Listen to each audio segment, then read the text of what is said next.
आज हम chapter number 10 का थ्योरम नंबर 10.1 शुरू करेंगे।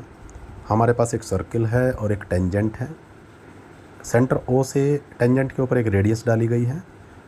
हमें प्रूव करना है कि ये जो रेडियस है टेंजेंट पर ये परपेंडिकुलर है पॉइंट ऑफ कांटेक्ट पर, यानी OP परपेंडिकुलर XY हमें प्रूव करना है।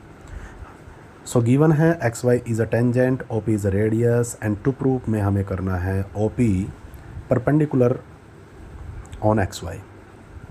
सो यहाँ पर एक कंस्ट्रक्शन करेंगे पॉइंट O से, सेंटर O से हम एक लाइन ड्रॉ करेंगे जो कि सर्किल की बाउंड्री को पॉइंट B पर काटती है और टेंजेंट को पॉइंट A पर काटती है।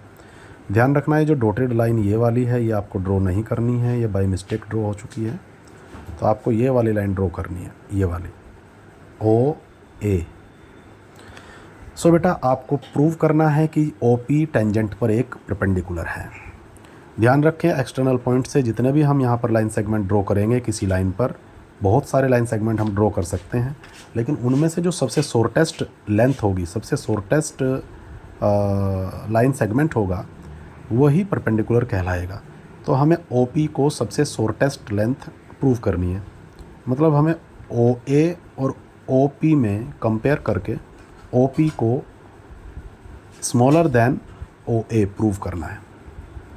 सो यहाँ पर हम कंस्ट्रक्शन करेंगे, जो मैंने बोला है वो यहाँ पर लिख देंगे। Draw a line segment from point O। हम एक लाइन सेगमेंट खींचेंगे पॉइंट O से टेंजेंट के ऊपर, पॉइंट O भी लिख सकते हैं, सेंटर O भी लिख सकते हैं, which intersect XY at A and it bisects the circle at point B। ये सर्किल को पॉइंट B पर काटता है। OP equal to OB radii है, देखो OP जो है और OB ये दोनों रेडियस ऑफ सर्किल है, तो इनको लिखेंगे रेडियाई। अब आप देख सकते हैं अगर मैं बात करूं OB की, तो OB और OA में अगर हम कंपेयर करें तो OB शॉर्टर लेंथ है OA से, तो यहाँ पर हम लिखेंगे OB is less than OA।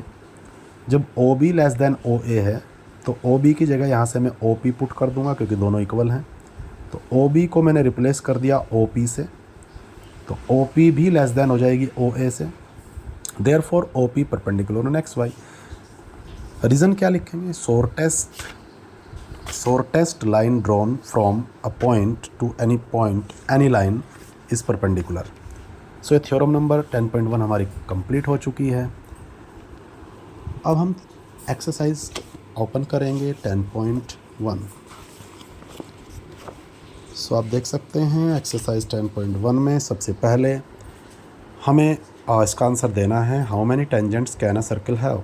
एक सर्किल में कितने टेंजेंट्स ड्रॉ हो सकते हैं। बेटा एक सर्किल में इनफाइनाइटली टेंजेंट्स ड्रॉ हो सकते हैं, तो हम यहाँ पर लिखेंगे इनफाइनाइट टेंजेंट्स।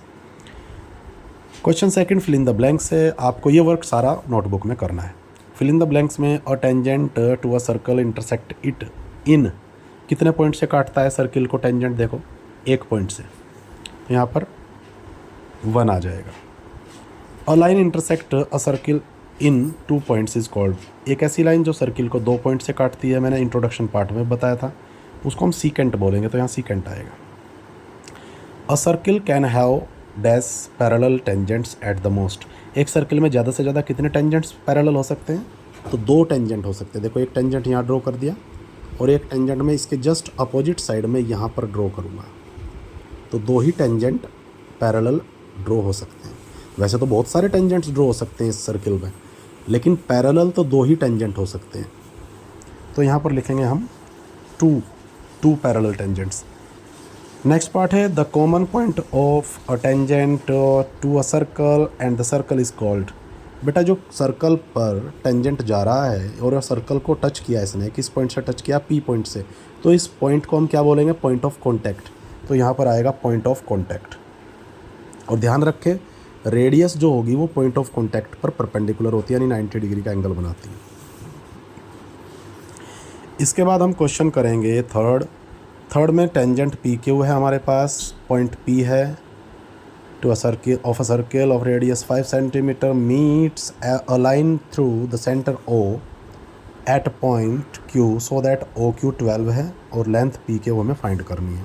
वैसे तो ठीक मार्क है, लेकिन इसको हम सिंप्लीफाई कैसे करेंगे, इसको हम सोल्व कैसे करेंगे वो समझिए। यहाँ पर मैंने थर्ड क्वेश्चन को सोल्व किया हुआ है। पार्ट डी इसका सही आंसर है, लेकिन पार्ट डी सही आंसर कैसे होगा एक बार देख लीजिए। मैंने यहाँ पर एक सर्किल ड्रॉ किया है, सेंटर लिया है उसका ओ, यहाँ पर एक पॉइंट है पी जो कि सर्किल को टेंजेंट का एक पॉइंट है पी जो कि सर्किल को काट रहा है, पॉइंट ऑफ कॉन्टैक्ट बोलेंगे इसको। रेडियस है हमारी ओ पी जो कि 5 सेंटीमीटर दे रखी है, ओ क्यू आपको 12 सेंटीमीटर दे रखी है। अभी हमने एक थ्योरम प्रूव की है कि जो रेडियस होती है टेंजेंट के ऊपर वो परपेंडिकुलर होती है। So this angle is of 90 degree, this angle is right angle. So यहाँ पर हम लिखेंगे angle P is equal to 90 degree because radius perpendicular होती है टेंजेंट के ऊपर। हम लोग ट्रायंगल लेंगे O P Q, this is a right angle triangle, so we have to take the triangle O P Q. In this question we have to draw the figure also, and after that we will use the Pythagoras theorem. So here is Pythagoras theorem, hypotenuse square is equal to perpendicular square plus base square. We have the hypotenuse OQ which is 12 centimeter, so we will put the value of hypotenuse OQ is 12 here. Then we have another value OP which is 5 centimeter, so we have to put the value of OP here 5.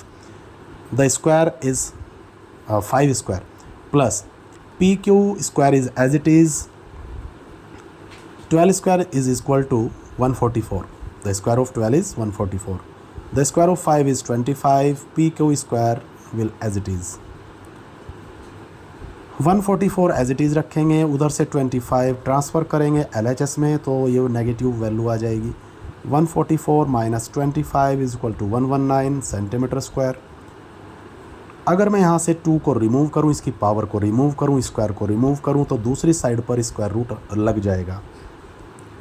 So this is our answer 119 and centimetre square से centimetre बाहर चला जाएगा तो ये centimetre में आएगा। This is the length of PQ which is our final answer. So beta, you have to write this work in your maths notebook and complete your work by tomorrow. So we will take a next class and we will take the next exercise 10.2 in the next class. But before starting the next exercise, we will start the theorem number 10.2. So be ready for the next class day after tomorrow. Thank you.